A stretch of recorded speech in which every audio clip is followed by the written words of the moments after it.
Muchas gracias, Esteban. Pasamos al tercer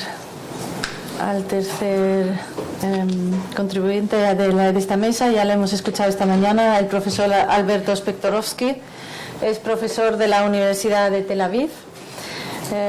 Es profesor de políticas comparadas y ahí en la Universidad de Tel Aviv recordar que imparte los cursos sobre la democracia del siglo XXI, sobre nacionalismo y multiculturalidad, pone aquí, lo que hemos hablado también esta mañana, y los orígenes de la ideología fascista, nacionalsocialismo y derecho radical.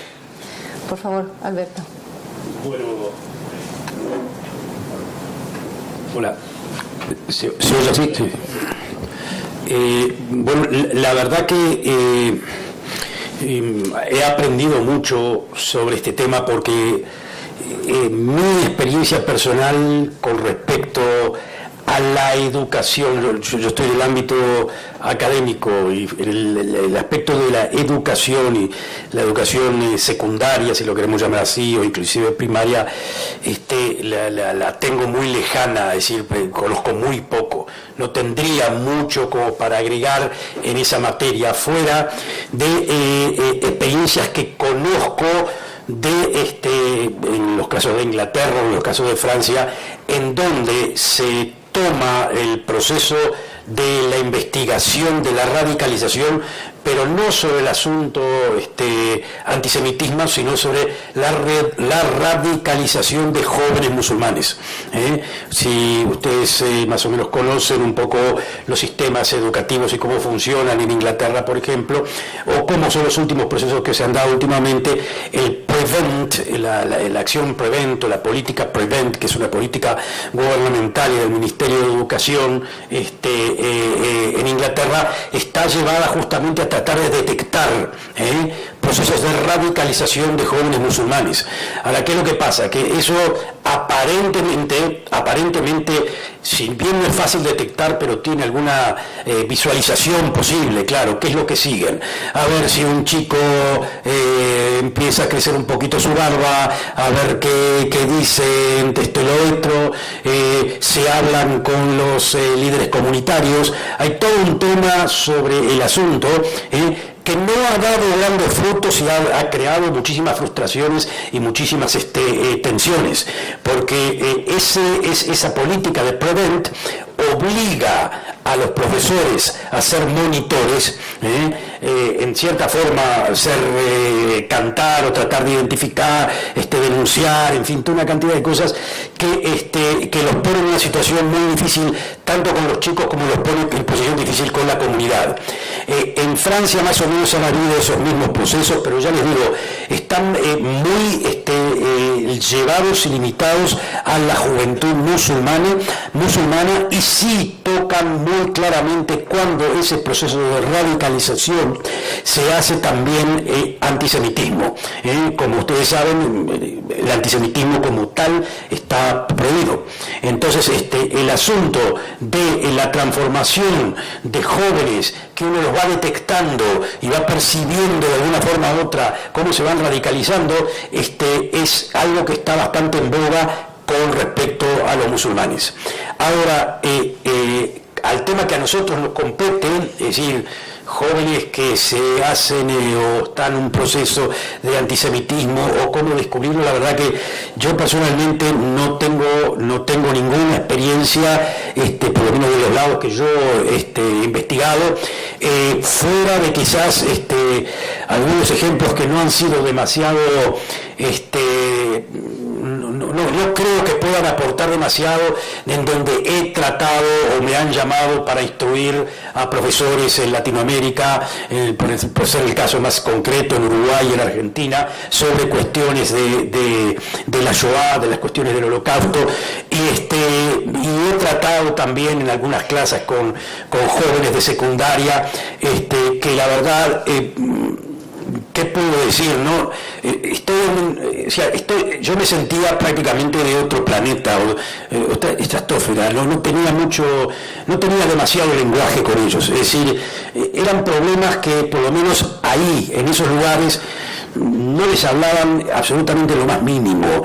No es que el problema, digamos, el problema de qué es una identidad, o si había un problema de identidad, no entendían, no es que no entendían, pero no era algo que no les llamaba, era como diciendo, miren, acá esos problemas no existen, existirán allá por Europa, los podemos entender racionalmente, pero fuera de entender eso racionalmente, nosotros no sabemos ni qué asunto con que judío o no judío.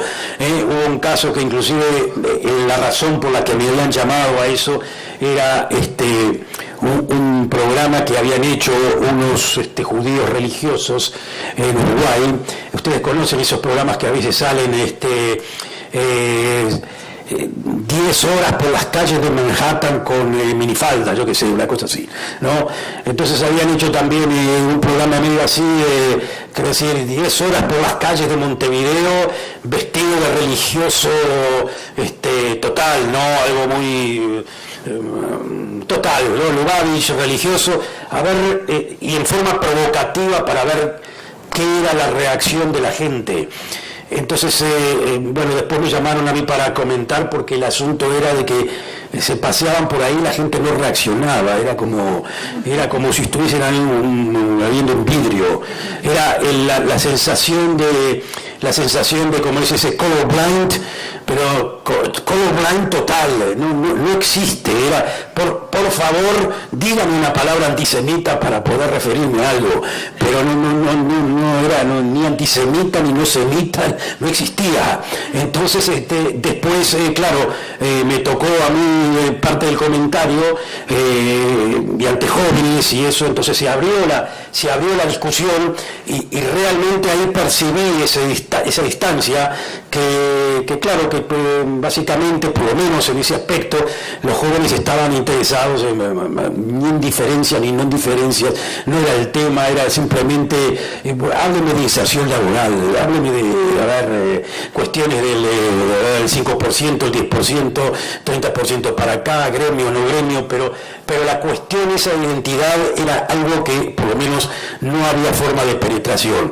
Esa fue mi experiencia, que obviamente era una experiencia ahí en lugares muy concretos, y obviamente que no es la experiencia que hay acá en Europa, pero repito, me da la impresión a mí tan tentativamente que la experiencia acá en Europa es una experiencia que va más con la radicalización en el mundo musulmán, y la detección, como lo que mencionabas, es mucho más problemática, porque todo lo que acabo diciendo, lo que estás tratando de mencionar es que tú entiendes por dónde viene la cuestión, la identificas, lo ves en la actitud cultural de los jóvenes que le pegan esa vuelta, pero que claro, que para entrenar a eso, para poder detectar eso, bueno, tenemos que estar muy entrenados. Tienen que hacer un entrenamiento muy claro ya no tanto de materia ideológica, sino de materia cultural, detectar los modismos, detectar las formas, y probablemente, como las cuestiones de identidad son muy fuertes acá en Europa, obviamente que esas cosas tienen que estar de alguna forma mezcladas. Pero ya les digo, de las experiencias con musulmanes que se están dando tanto en Francia como en Inglaterra, las experiencias, los resultados no han sido de lo mejor. Les repito nuevamente, los resultados no han sido de lo mejor. El Prevent ha creado demasiado problemas, más problemas de los que ha contribuido a resolver.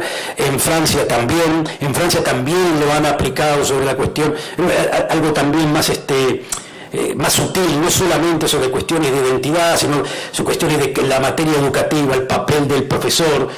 Como ustedes saben, en Francia el profesor es una función sumamente seria, ¿no? Tiene que explicar literatura, tiene que explicar la literatura francesa, esos son también valores nacionales, valores que son muy importantes, y cuando ustedes llegan a los banlieues, y tiene que explicar eso a comunidades en las que, póngale, 50% son franceses y otros 50% franceses pero de origen inmigrante, todos esos temas, toda la función del profesor con toda su prestancia y su tomarse con importancia como debe ser, pierde en el contacto con una juventud de los banlieues que está está prácticamente en otra cosa, ¿no? Ahora, ¿cómo resolver eso? Yo la verdad que es titánico. Yo creo que es decir, no lo veo de qué forma se puede resolver fuera de seguir machacando un poco sobre lo mismo y no darse por vencido. Es decir, si tengo que explicar a Baudelaire, tengo que explicar a Flaubert, y tengo que explicar lo que sea, lo tengo que hacer con todo lo que depare, con todo lo que sea inmigrante, no inmigrante, fuera de lo inmigrante, como sea. Pero yo no le veo de qué otra forma, con todas las aplicaciones de modelos de educación o lo que sea, como yo no conozco y no estoy en eso, no puedo decir. Pero no creo que sean valores que los podemos ignorar, los podemos tirar por la ventana o no podemos manifestarlos. Es decir, como las técnicas de educación, bueno, para eso están ustedes los profesores con las técnicas constantemente up to date para tratar de ver de qué forma se puede aplicar y llevar esos valores que para muchísimos jóvenes son completamente fuera de su alcance y de su recepción.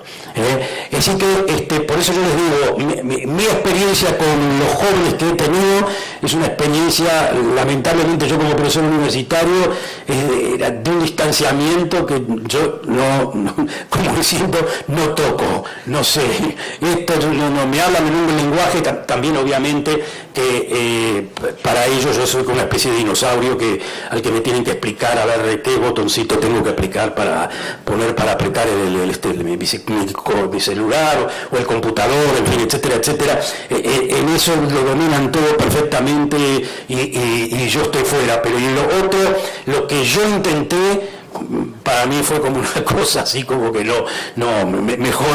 mejor quédate en la tuya. Así que eso es más o menos lo que yo podría decir al respecto.